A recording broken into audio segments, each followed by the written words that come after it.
Okay, so today's project, we're going to do a tripod underneath the hitch in the front. We put snap pads down yesterday. They smooth things out a little bit, but it wasn't a drastic change. I think the benefit we're going to get from those comes from soft surfaces and just the amount of blocking that's going to be required on a day-to-day basis. So we went to Camping World this morning. It was the only place in town that had the we're looking for the Fast Jack. It's called the Fast Jack full timer. So they released a version a few years ago. It's a little bit lighter weight. It's about 15 pounds. It's got ratchets on each of the legs so that you can stabilize it regardless of the ground level. The full-time version is a little sturdier. It's about 23 pounds as opposed to 15. We'll see it here a little bit later in the video.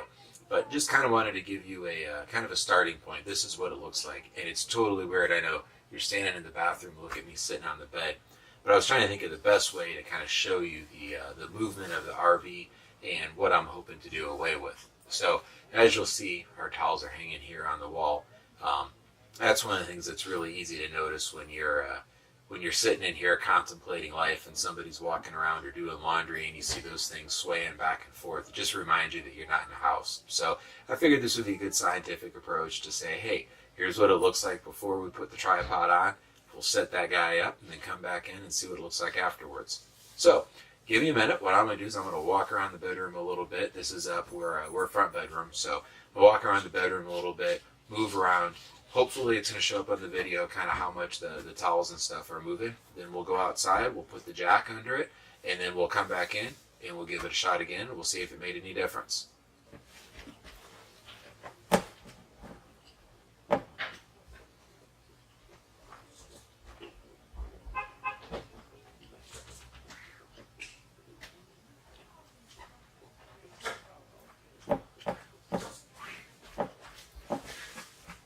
So, I know that was a little bit more dramatic than what you normally do, but just to kind of prove the point, I wanted to make sure that you could see it moving, and we'll really see what the difference is if we get any from these tripods. Alright, so here we are outside. Figured I'd go ahead and do a quick unboxing so that you can see how it comes. You can see here we've got it's the full time, so this is the bigger version of the tripod, and this is pretty much how it comes. I haven't really opened it. I popped the staples, but that's it.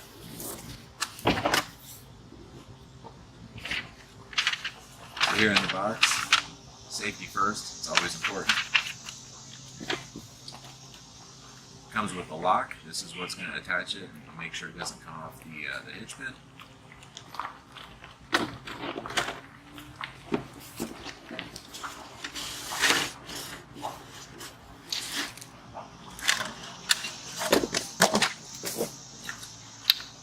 We've got the unit itself.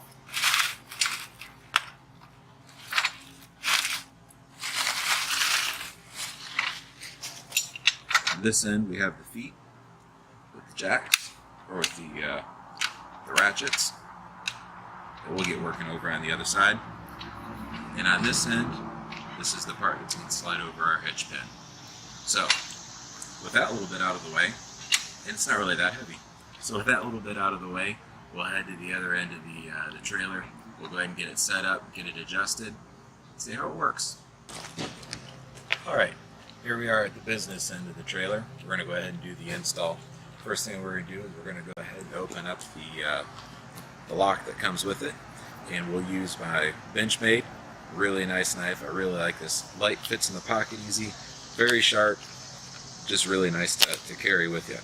And I know all the safety people are going to be saying that it's not safe to cut that way, but that's all right. Go ahead and leave the feet back, and I might listen. So anyway, now that we got that out of the way, we will go ahead and take our pin lock off that we have and get started on the next part.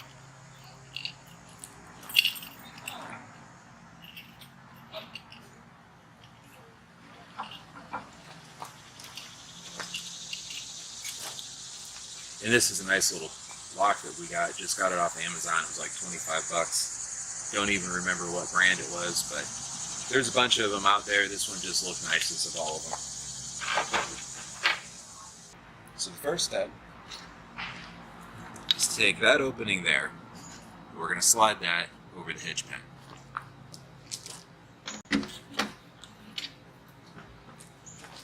Second step, as I learned from the previous clip, which didn't go well, maybe in the blooper section at the end, is we got to put the lock on. That keeps that guy hanging from the truck or the pin and not on the ground.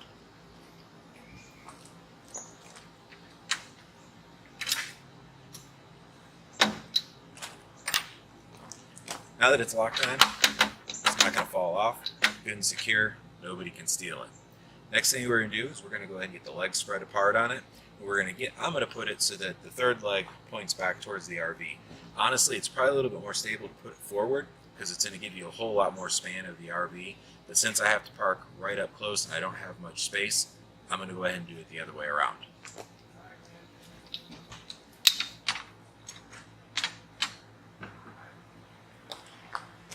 Alright, final step then is to go ahead and drop each one of the legs down to the ground, and then we'll go ahead and cinch each one up tight.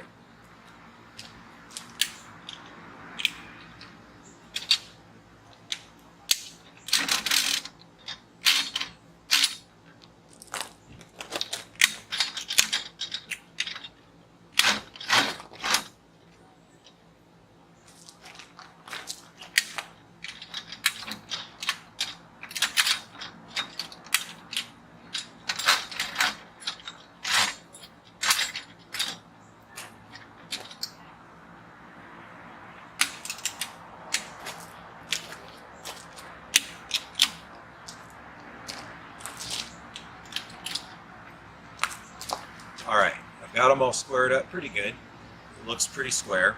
Got them all down and in contact with the ground, and now I'll go around and ratchet on them one at a time, get everything squared up, put a little bit of pressure on it.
Alright, the next thing I'm going to do is I'm going to go in the RV, I'm going to walk around a little bit, give this a chance to dig in.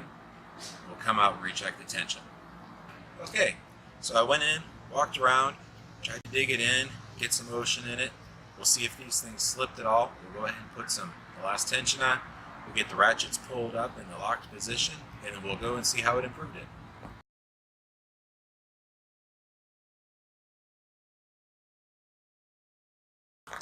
Alright, well, we'll see how that works. I'm going to keep an eye on that side over there. It almost seemed like the teeth were slipping on the post that comes through. So not a huge fan of that. The teeth on it are pretty coarse, so there's quite a bit of stroke between the different clicks on the ratchet. So it's not as fine as I would have hoped for, which means you can't get it drawn up quite as tight as you want to be able to. But we'll see how it works. It may be totally fine. may just be a nitpicky, or we may have something else we're going to have to do to get the RV to stop rocking around. So let's take a trip back inside. Let's see how those towels look. Okay, well, awkwardly enough, here we are back in the bathroom. Installation is done. It was actually pretty easy. Still a little disappointed about that one side that seemed like it wanted to slip when I tried to pull it down a little tighter. Like I said, we'll keep an eye on that. If it proves to be problematic, I will definitely post back on here again and let everyone know, kind of what our thoughts are after a period of time. Really excited to see what happens once we do a little laundry, because right now the RV moves. It's it jostles our monitors in the living room, and it bounces you pretty good. If you got your feet up here, your feet are bouncing on the end of the couch, on the recliner when the laundry's going. So hopefully that eliminates that. But let me go ahead and do the walk and jump around the bedroom trick, and we'll see if the towels move any different.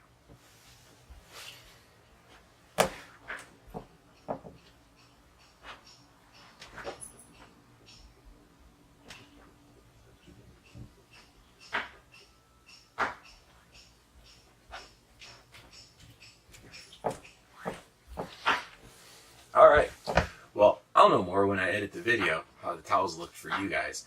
I can tell you though that what I'm feeling is there's still movement. It feels like it's maybe the bounciness of the floor itself, not so much the coach. The movement is a little bit higher frequency rather than kind of this big sway. It's just a little bit more of a bounce, which I believe may be coming from the floor structure itself and not the structure of the RV.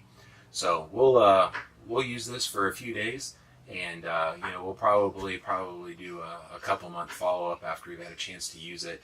Maybe take it down, put it back up a few more times, and get some wear and tear on it, and really be able to give a good review of it. We bought it this afternoon. We could have got it for, I believe, about $130 on Amazon. Wanted to get this installed this weekend, so we went out to Camping World. We got it for $150. So not a huge difference between the Amazon price and the Camping World. And the fact that we were able to get it today, install it today, that was worth a little bit extra in money. So anyway, we'll follow up here in a little bit on this. But other than that, hope you have a great day.